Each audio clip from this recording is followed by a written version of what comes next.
2025 නොවැම්බර් 28 වෙනිදා දැන් වෙලාව පාන්දර 12 මාරට වගේ ඇති. අපි අද මේ යන්නේ ලන්ඩන් හීත්‍රෝ එයාපෝට් එකට. අපි UK ඇවිල්ලා ෆස්ට් ටයිම් තමා මේ ලංකාවට යන්නේ. අපි දැනගෙන හිටියා ලංකාවට යනකොටත් ඒ වෙද්දි ලංකාවේ තිබ්බ තත්ත්වය කියන්නේ දිප්පා සුලිකුණාටු ඒ දවස්වල ලංකාවට ලොකු විනාශයක් කරලා තිබ්බේ. ඒ වුණාට අපිට මේ ගමන නවත්තන්න හිතුනේ නැහැ. කොහොම හරි එන දෙයකට මුහුණ දෙනවා කියලා අපි යන්න පිටත් උනේ ඒකයි. කොහොම හරි අපි ගිහිල්ලා යාළුවෙක්ගේ ගෙදරින් අපේ කාර් එක දාලා ඒ යාළුවාට කියලා තමයි ඩ්‍රොප් කරගත්තේ එයාපෝට් එකට.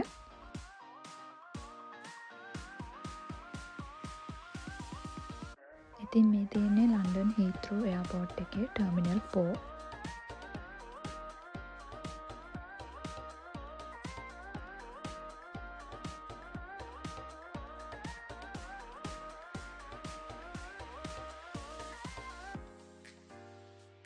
අපි අද ප්ලයි කරන්නේ කටා එයාවේස් වලින්. මේ තියෙන්නේ කටා එයාවේස් චෙක්-ඉන් කවුන්ටර්ස්. අපි දැන් චෙක්-ඉන් වෙලා මෙහෙම ඩියුටි ෆ්‍රී එක අතරින් shops බල බල ඉස්සරහට යන ගමන් තමයි දැන් ඉන්නේ.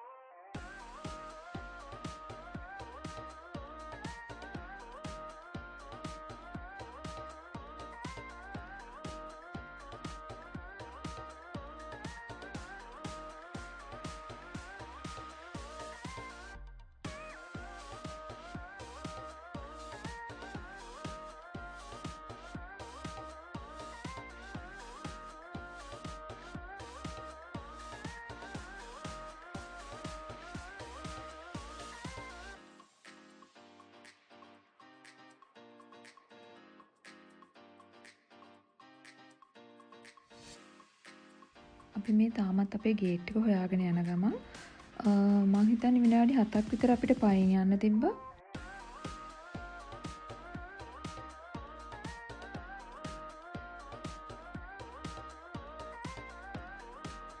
අන්තිමේදී අපි ගිහිල්ලා ගේට් එක හොයාගත්තා. ඊට පස්සේ ඉතින් අපි බෝඩින් ටයිම් එක එනකම් මෙහෙම ඒ ආවට ඇවිල්ලා තියෙන ෆ්ලයිට්ස් බල බල තමයි හිටියේ.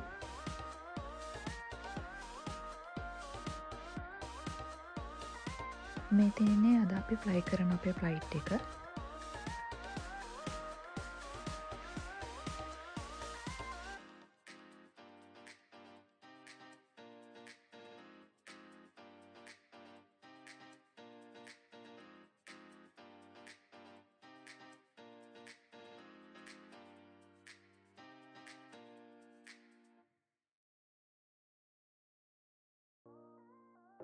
කටා එයාවේස් වලින් ඩිරෙක්ට් ෆ්ලයිට්ස් නෑ ලංකාවට. එතකොට අපිට තිබ්බ ට්‍රාන්සිට් එක ගන්න දෝහා හමාඩ් ඉන්ටර්නැෂනල් එයාපෝට් එකේ පැයක් වගේ තමා ට්‍රාන්සිට් ටයිම් එක අපිට හම්බුනේ මේ පාර.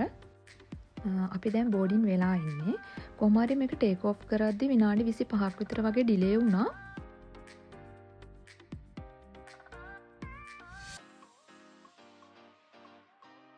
මේ වෙලාවේදී නම් හිතට මාරම අමුතු හැඟීමක් තමයි දැනෙන්නේ. ලංකාවට ආපහු යනවා කියන හැඟීම. ඒකට හරිම සතුටුයි.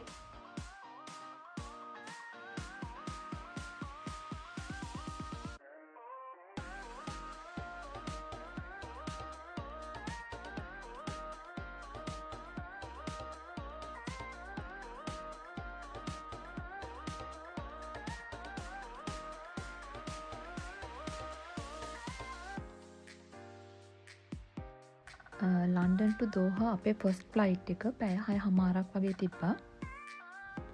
මේ ෆ්ලයිට් එකේ මීල්ස් දෙකක් තිබ්බා. එකක් ෆුල් මීල් එකක්. මේ තියෙන්නේ ෆුල් මීල් එක බ්‍රෙක්ෆාස්ට් එක. ඊට පස්සේ ආයෙ අපිට දුන්න ස්නැක් එකක්. ඒක ලෑන්ඩ් කරන්න පැයකට වගේ කලින් තමයි දුන්නේ.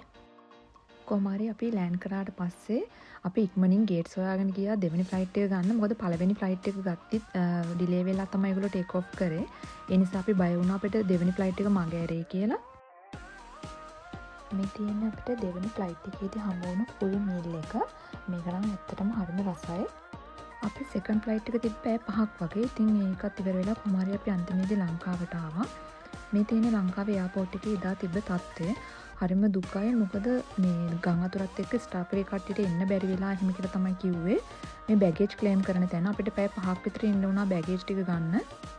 කොහොම හරි අපි මෙහෙම වැඩ ටිකත් සේරම එයාපෝට් එකේ ඉවර කරගෙන එළියට ගියාට අපිට එදාට ගෙදරට නම් යන්න හම්බුනේ නැහැ. දවස් දෙකක් අපිට හොටෙල් එකක නවතින්න වුණා. මොකද ගම් වතුර දාලා ගොඩක් පාරවල් යට වෙලා තිබ්බේ. අන්තිමේදී අපි මේ විදියට ගෙදර යන්න පිටත් වුණා. මෙන්න මේ පාරවල් සේරම වගේ යට වෙලා තිබිලා තියෙන්නේ. මොකද මේ හැමතැනම මඩ ඉතුරු වෙලා අපි අද්දි දැක්කේ මඩ අයින් කරනවා බැකෝ දාලා.